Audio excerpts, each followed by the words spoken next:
Good afternoon, everyone. Fred Delivert here, winemaker at Tolosa Winery. Welcome to Tasting Tuesday.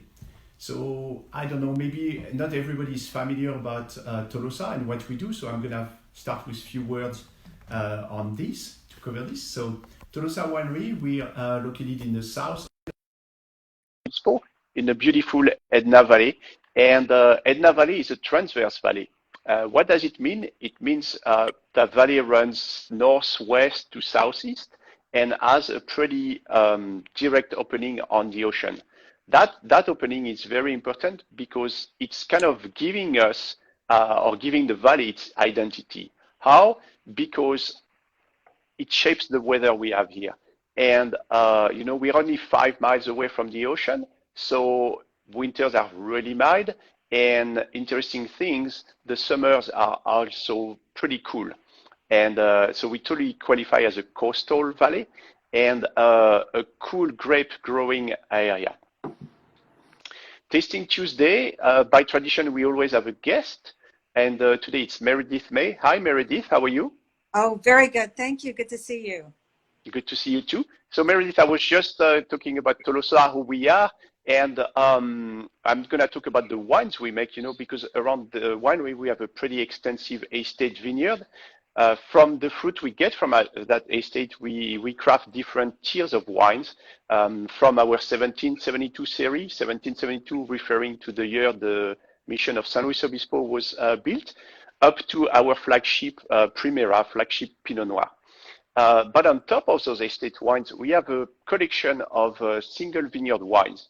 So what we did, because we are specialized in Pinot Noir and Chardonnay, we identified some AVAs that we think are landmarks AVA for the Pinot Noir and Chardonnay in California. We went to each of those AVAs and found a great site. From that site, we're sourcing some fruit and making small high-end batch of wines from every single site. And it's pretty interesting when you taste that collection because I always say it's like taking a road trip through California. You start in the Russian River, then you go to the Petaluma Gap, you keep going south and you hit the Santa Lucia Highland.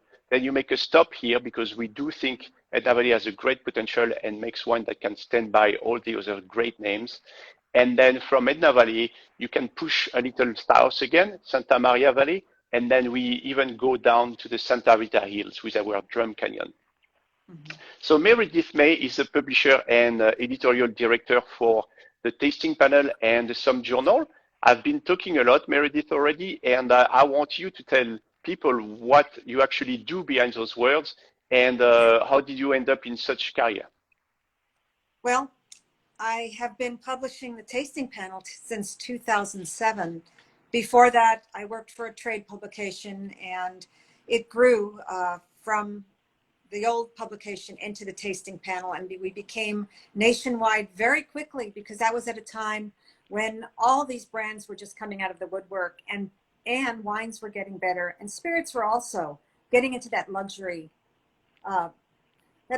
branding, and wines with single vineyards are very, very popular. In SOMM Journal, or Sommelier Journal was a magazine that was around for about 7 years, and I rebranded that as the SOMM Journal to kind of get the geek on with people. And again, both magazines reach about 60 to 70,000 members of the trade every issue, and we're here to educate and entertain. That's great. So, Tasting Tuesday, focus on Tolosa wines. We already explore some of our single vineyard. I remember we had Drum Canyon, we did Poletti and Hollister from Edna Valley. Last week I was with Bob Batt talking about Apex. So Meredith, today we're focusing on the Santa Maria Valley with two of our offering, both the same vintage, 2018 Bien Nacido Chardonnay, Solomon Hills Pinot Noir. So Meredith, what's interesting about the Santa Maria Valley? Well, cheers. Cheers. Well, I'm first, let's go a little bit north to Edna Valley where you are, where it's the coldest AVA, very, very close to the Pacific. Come a little bit south, maybe about a half hour, 40 minutes south. Correct.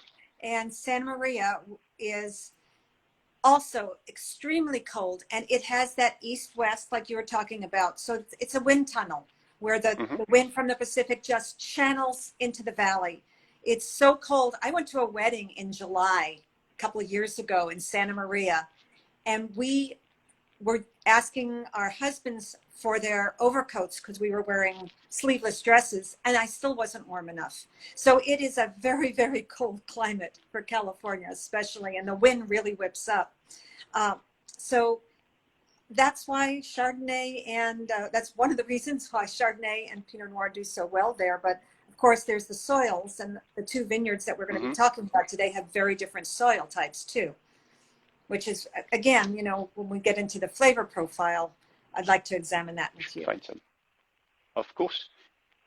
Yeah, you're totally right. And not, you know, you mentioned the wind, but we can also mention the fog, because we have that marine layer coming every morning and breaking off around, you know, 11. That helps keeping the temperature cool as well. Coming back in the evening.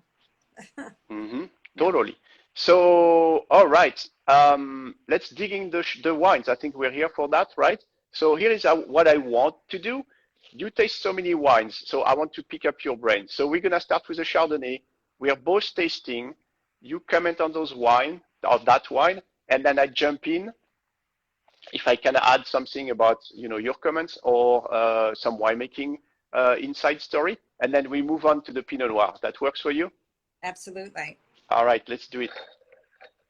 Well, on the nose, I'm getting this beautiful pineapple with lemon blossom, a little bit of that floral note.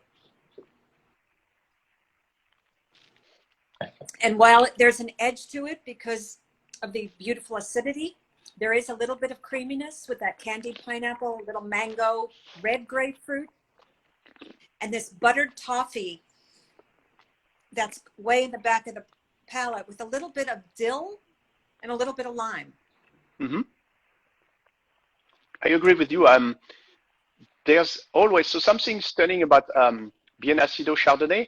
I get those light tropical notes, and I think it's very particular to Bien Nacido Chardonnay, because we've mentioned that we're in a cool climate, and in a cool climate usually you don't get tropical. So, but at Bien Nacido, for some reason we do.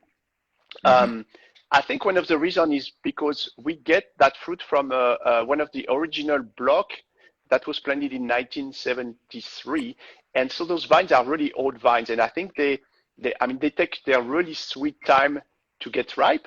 It's always the last Chardonnay fruit we bring to the winery, and it has been as late as the first week of November.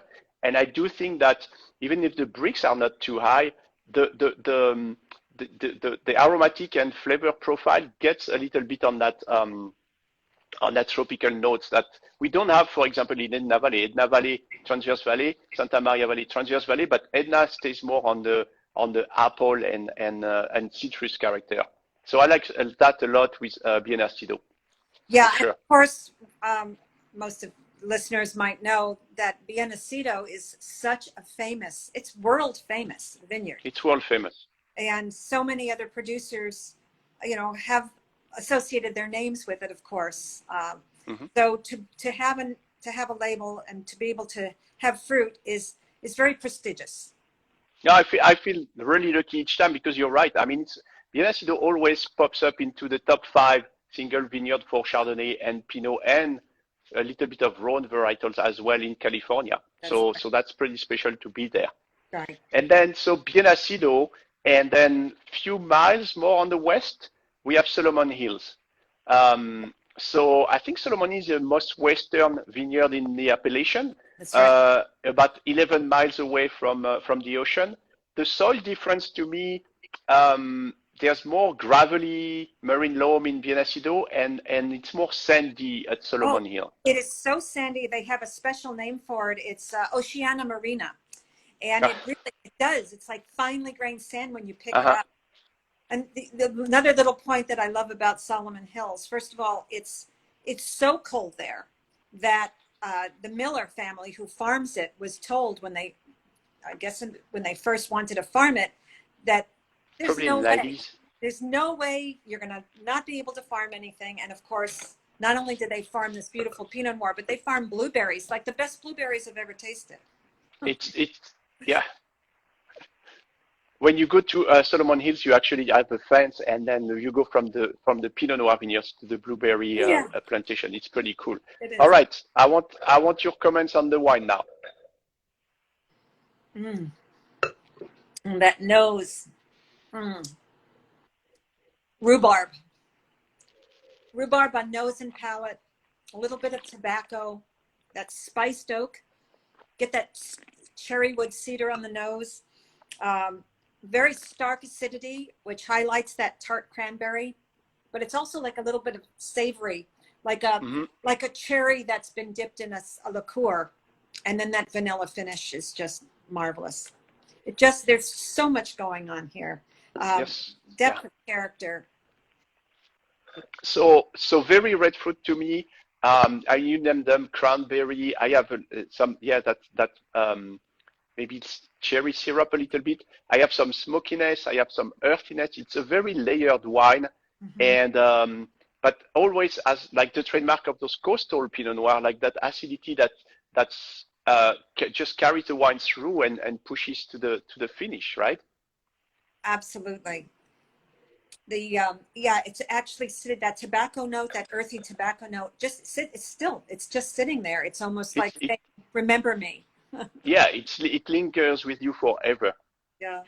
That's great. That's great. And it's so So funny because, like you said, these vineyards are only about 8 miles apart, and they're so different. they are very different, and I agree with you. I mean, it's cold when you go there, either way, and but I do think that soil difference help defining or separating those two vineyards. Yeah, I mean, Their trademark comes I mean, more from the soil. Yeah, right, and I know for we're sure. talking Pinot Noir and Chardonnay, but even the Bien Nacido Pinots have a different profile. But They do. good choices from you on choosing these for your single vineyard project. Thank you. Well, it's important, for us to, as we said, we identified some AVA that we think are the landmark of the Pinot Noir and Chardonnay here, and so Santa Maria and of course Bien Nacido, Solomon Hills. That was a no-brainer to go there, and it's But very exciting to work with those fruits. not everybody makes such beautiful wines, even from those world-renowned vineyards. So you have done Thank you. something. So what is the Fred Delivert signature that makes I this don't know. wine? I just think I keep a close eye on the vineyard. My style is like that. When you're on the coastal growing region, don't push the thing. Like you have to stay true to the nature of Chardonnay and Pinot Noir. They come from Burgundy. They come from a cool climate, and so I want to respect that, and I want to capture that, and being on the coastal side helps a lot. And so I don't pick really too ripe. I keep an eye on bricks. Usually I would say I'm probably on average, I pick around 23 and a half. Keep an eye on the acid. And then the other thing I'm very careful with is during aging, I don't over oak those wines, because Pinot Noir is very pretty, very elegant. It's a powerful wine, but it's very elegant, and you don't want to bury that elegance under a ton of oak, for example. So I'm super particular with my oak program. Like in 2019, I think we're only 22% of new oak, and that just lifts up the wine. That doesn't bury the wine. Right. So these are both 2018s. They're both 2018. Yeah, correct. Okay. So actually, tasting Tuesday with Meridith May. Meridith was, I don't know if it's lucky, but a world ago now, you were at Tolosa and you got to taste all the 2018 single vineyard. And I think you have a little writing coming about those in the SOMM journal, right? Oh, sorry. Drop something? No, my phone. Just the phone. Yes. We in the June issue of the tasting of the SOMM journal, we're going to have a beautiful write-up on all your single vineyard wines. So what's interesting for you, Meridith? What's interesting for you to taste that collection of single vineyard? Well, what's the most interesting in that? The most interesting thing is noting the difference of one winemaker, again, your style, and how you interpret it in Monterey, in Solomon Hills, in San Jose Highlands, just that's what impresses me. And I think that's what it's like. That's a dream for me. If somebody said, you know, if I'm tasting with a winemaker and knowing that he or she put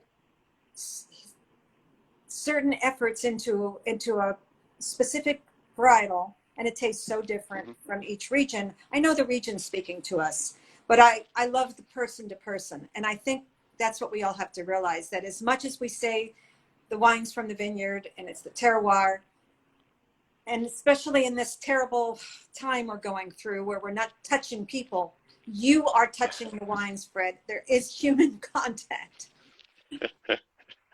And then right now we're about ready to touch the 19th because you know, bottling is still 6 or 7 weeks away, but we're starting to talk about that and preparing the 19th. So you know, Meridith, thank you so much for coming today. And talking about the 19th, you know, when we come back to normal or some kind of normality, I'm gonna have you over, and we're gonna have the lineup of the 19th, so you can compare. That would be fun. All right, I would love that. Thank you so much. You're welcome anytime, Meridith. Thank you, everybody for watching. It was Tasting Tuesday. If you're interested in purchasing or our wine, or just looking at what we do here, please go on tolosawinery.com or call us at 805-782-0500. And don't forget about Technical Thursday coming this Thursday at noon. Please log in.